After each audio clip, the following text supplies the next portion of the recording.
Hi, this is my how-to, how I did the work to add a talking jaw to my 12-foot skeleton.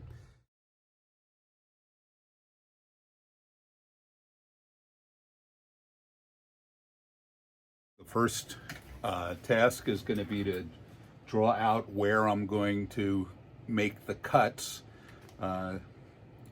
That's the part that scares me the most, so got to be careful. So I'm using this crate with some padding to keep it pretty secure. You can see basically we're going to come through the teeth, come out down down this inside of this.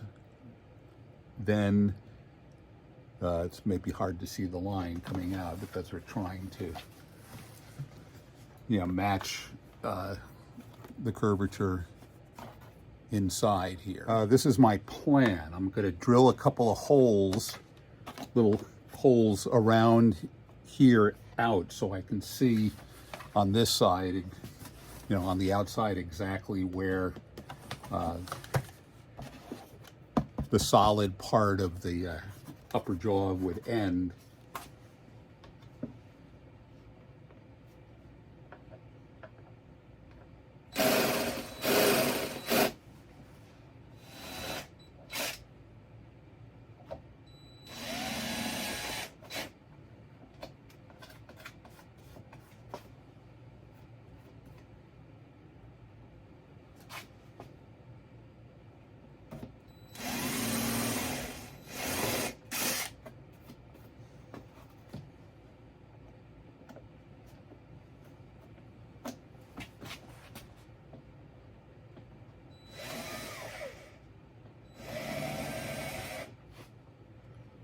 So you can see some of the holes there. That'll help guide things. See if you can see anything. Up there, you can kind of see the holes. That shows where the teeth are. Rotary tool with a little saw blade on it. So I will try to go hit some of the teeth, try to preserve a little bit of the shape of the teeth instead of just blindly going straight across. So between, like I said, connect the dots between some of the holes I have. Here goes.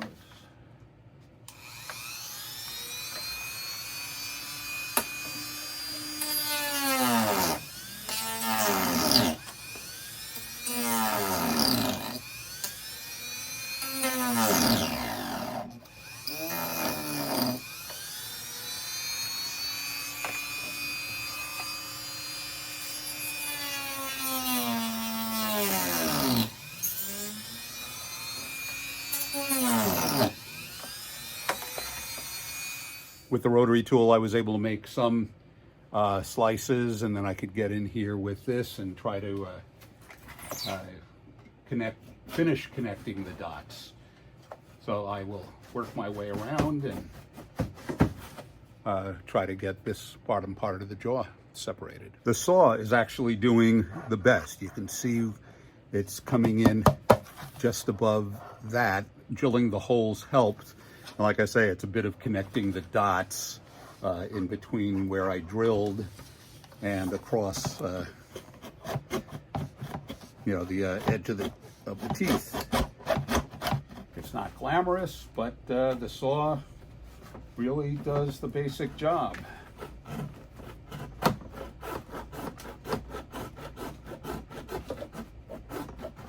Another shot.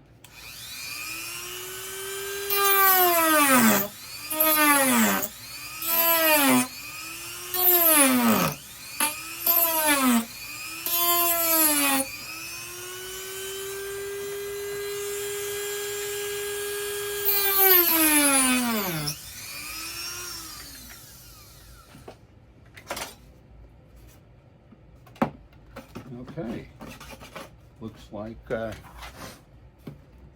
it's separating. Make sure all the, okay, that side is separated. All right, it is actually gone. What is this, a mandible? Just cleaning up the edges of the lower jaw, the teeth, just to try to get rid of the rough edges after the cutting. I am going to just work on the edges a little bit to give the teeth a little, you know, their definition back.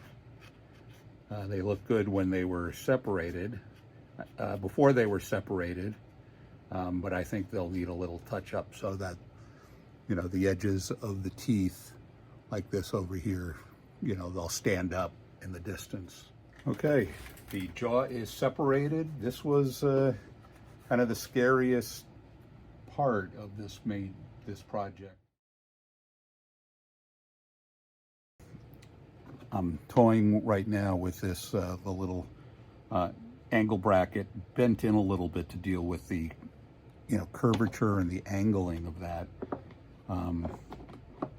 But what I'm thinking of right now is, you know, the hole would be, for this, the hole would be somewhere about here. And if that's going to pivot from there, I don't know, I may have to cut the edge here so that, you know, it has a chance to make the, you know, make the turn. Well, I decided to go with the angle iron here, and after some, you know, careful experimentation, you know, trying to hold this in place, I did trim the corner and actually trimmed a little bit of the bottom there, because the goal is to, you know, so that once this is connected,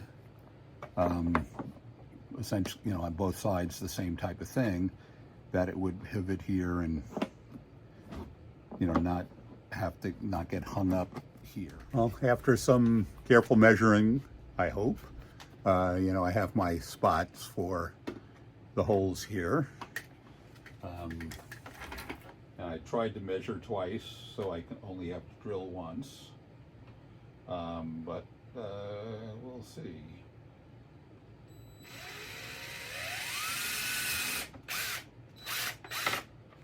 There's one.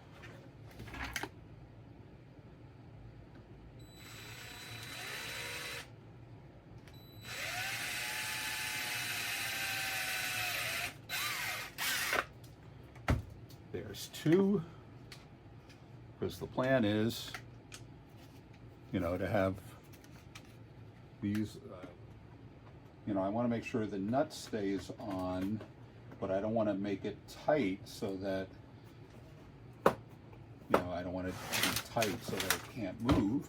And there's the jaw. So once I kind of work out how to just tighten up the screws here so that they stay on, it certainly is pivoting well with no friction at the moment.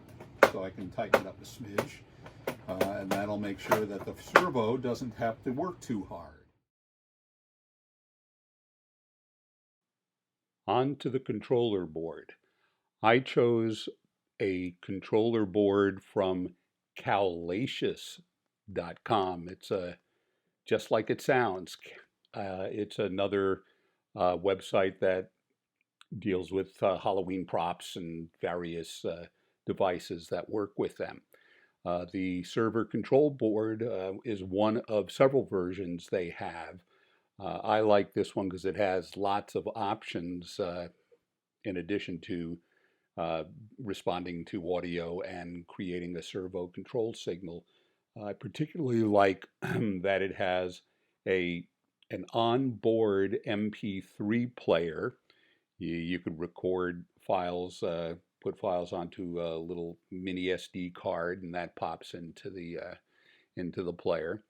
And it has a trigger input, so you could have various devices, a switch or even a motion sensor, trigger the audio to start playing, which will then generate the right signals onto the servo. The board itself is essentially a raw board, meaning it has no case. It's literally the circuit board with all the different components onto it. so I needed to work out a way to protect it from the elements. I got a little electrical box that's weatherproof that would fit around the board with enough room around the edges that I could still plug in the various cables. So some of the pictures you'll see here are how the wiring runs in through little connectors that try to keep the water out, and I'll have it oriented vertically so that the cords come out of the box on the bottom, which should help keep the water out of the box. And I'll mount it probably on the back of the spine. And one cord will go up to the servo, which is under the head. And then there's cords that'll connect heading down for power, for the audio signal, and the trigger signal. There's even more connections that can be made, but those are the ones that I ran into the box, and with enough of them that I shouldn't have to open up the box very often. I had fun recording my voice doing a few different phrases that I'm using for the various audio tracks. I had a recorder and mics around, so just pulled them out and made the recordings. I have my controller board now with some audio tracks and a little MP3 player connected to the servo, and you get this idea. If you make it to the front door, you'll receive a treat.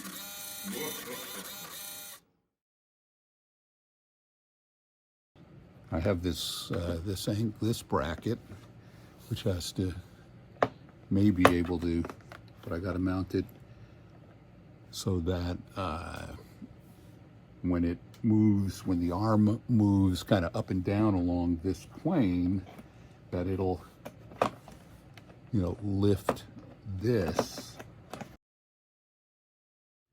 Okay, now that I have the base built and the skull put in the right orientation, I'm going to try some of these adjustments for the mouth open and closed.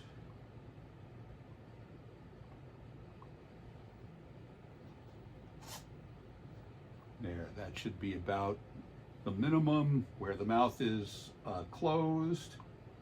Let's see. I need to change. Yep.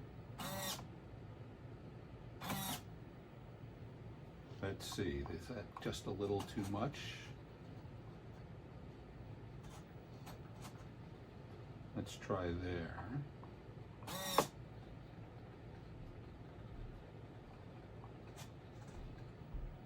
And open the mouth just a smidge so that it's not slamming up against the main part of the skull.